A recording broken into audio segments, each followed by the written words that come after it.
Hey everybody, welcome! This video was originally not meant to be voiceover, but all the audio got messed up, so here we are playing Pokemon Violet. So we choose our name and customize our character for a little, and then get enrolled into Yuva Academy. And then we get to see a little intro showing off the school, introducing the headmaster, and also showing off the map, which I knew the map was going to be big, but I did not think it would be that big. And then we get to see the title card, and like every Pokemon game, we start at home.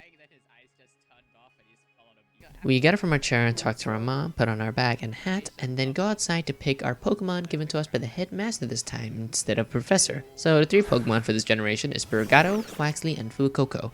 And I absolutely love all their first stage evolutions, but for their final stage evolution, I only really like Fuecoco's one, and the other two I don't really like. Also, when I said we get to pick, I mean we have to walk for a bit before we can pick, so we can bond with them, because I'm bonding them really well walking for like 2 seconds with them. So we reach our house, and then all the Pokemon do their own little cute thing, look how cute they are. And then we get to meet our rival for the first time, and then Fuecoco litters. Our rival introduces herself as Neomona. I don't know. And then I didn't really have a preference for my starter, so I decided to spin a wheel, and I got the grass cat. So I picked her, named her Catty, and then she jumped on my shoulder. Very cute.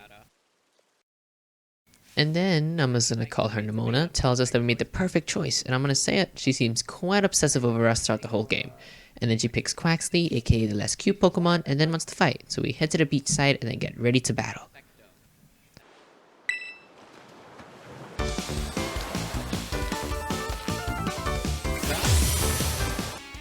Also, I wanna say, this theme is a banger. So she throws out her Quaxly and I throw out Catty, and then I use my grass type move against her water type Pokemon, making her acknowledge that I am not a 2-year-old that has never played a Pokemon game before, and then I kill her Quaxly. She compliments us for winning and then really wants to battle again, and then the director tells her no, which makes her apologize to us and look really sad, and then we tell her we'll battle again soon, and then she gets really happy.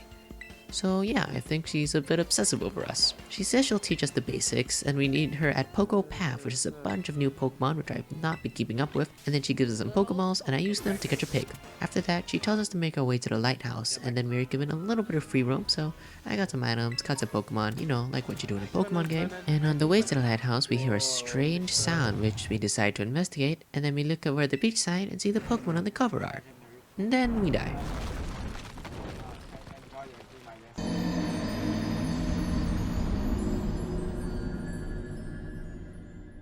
Just kidding, and unlike us, this guy's actually dying. So we give it a sandwich and it eats it with amazing animation. I mean, just look at that. And then in a flash of light, it transforms to be, instead of walking, hovering. Yeah. So we follow it and leads us into a cave, and then we run into a Houndoom. It shouts, ours shout, it shouts again, this time summoning its army of children. And then our guy picks us up and jumps us out of the cave. And then it dies. Oh wait, it's fine.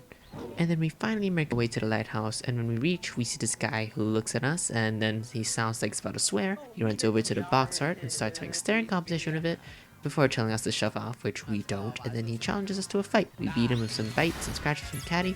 Nemona compliments us for winning, and the guy gives us Miraidon's Pokeball, which I'm kinda sad, it just looks like a regular Pokeball, and then he runs off.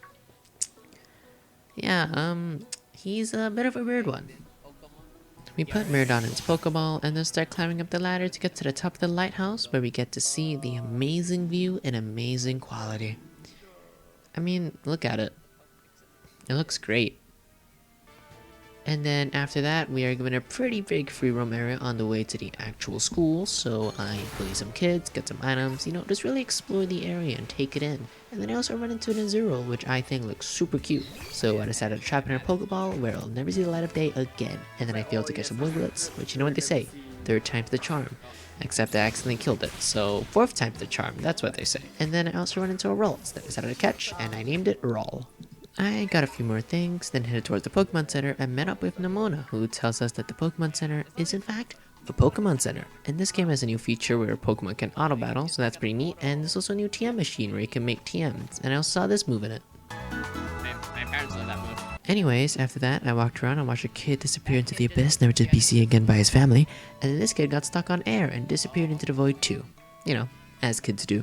And then we're given a big patch of free roam, so I pick up items from around, run into some Pokemon, you know, the usual, bully more kids, and I also ran into the new ball guy. Then I made my way to the doors of the city, which are extremely large. I don't know how somebody would open that.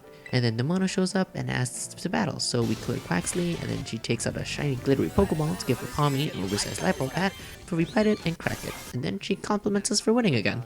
Then we go inside the city of Mesagoza, and before going up to school, we get to roam a bit. So I looked around, then decided to buy food, and then just look at this animation. Oh wow, that's how she eats. I not like it. I don't think I like it. I like it. That's some high-grade stuff right there. And then I spent all my money on a hat and a pair of shoes and started heading upward to the school. And on the way, we see a kid getting disturbed by some students, and I'm gonna say it right now, if we are not allowed to get that Eevee backpack at any point in the game, I will riot. So we decided to help her out against the students who are part of a group called Team Star, and their horrible name pairs really well with their horrible Pokemon. And then Nemona appears, starts being obsessive over us again, and also gives us a Terror Orb so we can give our Pokemon a funny oversized hat. And then the other guy challenges us, so we give Caddy a cute little flower hat and decimate her. And then they run away. The girl we help thanks us, and then continues going up to school. Can I have your bag? Yeah. We do the same, and then go inside the school and talk to the director for a bit, and then we go for class in a glorious 3 FPS. Listen, either everyone in this classroom is a robot or a sloth. There is no other explanation. We introduce ourselves so everyone can download it into their memory banks, and then we get to explore the school for a bit. So we head over to check out the canteen, and as we're looking around, we run into Arvin, who asks for help with finding some super plant that are being guarded by Titan Pokemon. He gives us the location of the super plants, and then the path of Legends quest is open for us. And as we're gonna leave, we get a phone call from, never mind, you've been hacked. The hacker tells us about Team Star and how they've been causing trouble for everyone in school, so they ask for our help in taking them down, which we accept. And then the director tells us not to put our phone on speaker in public, and then contemplates his life choices. We also gain access to classes, so I tried one out and I thought it would be more interesting, but no, it's just trivia. And after that, we go to the staff room and run into this person who is like Nemona's idol, I think. And then she tells us we can try reaching champion rank during treasure hunt, which she then tells us about. The treasure hunt is basically just you leaving the school for an extremely long time to do whatever you want, so that's cool I guess. And then she gives us the gym locations, and the Victory Road quest is open for us. And then we're called to the director's office and get to talk to this kid's professor, Professor Turo, who basically asks us to take care of Miraidon while he's researching the crater in the map. We're dismissed, and as we're leaving, Nemona appears and says she'll bring us down to our dorm room, which she's extremely excited about for some reason. And then we go to sleep.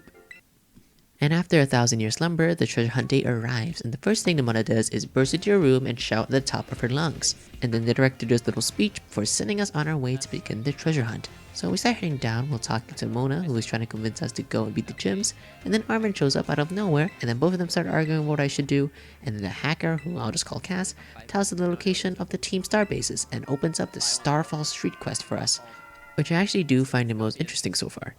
And then they start arguing again, and somehow Cass just knows who everyone is, and after all the talking, we get on Miraidon and are finally given the freedom to free roam.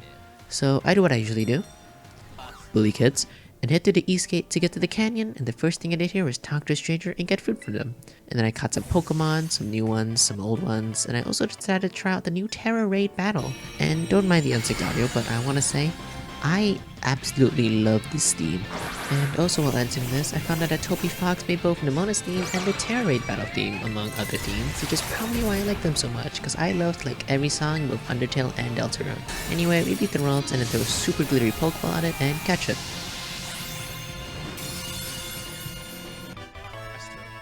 And then I killed some birds, caught more Pokemon, ran into a terrestrialized Jigglypuff which I caught, and then I continued trekking to the rain when my Spirigato Caddy evolved into being bipedal for some reason. And I found this Gimmighoul atop a tower, so I caught it, and I also ran into these two little cute things, and they almost murdered all my Pokemon, but I caught them in the end, so everything's fine.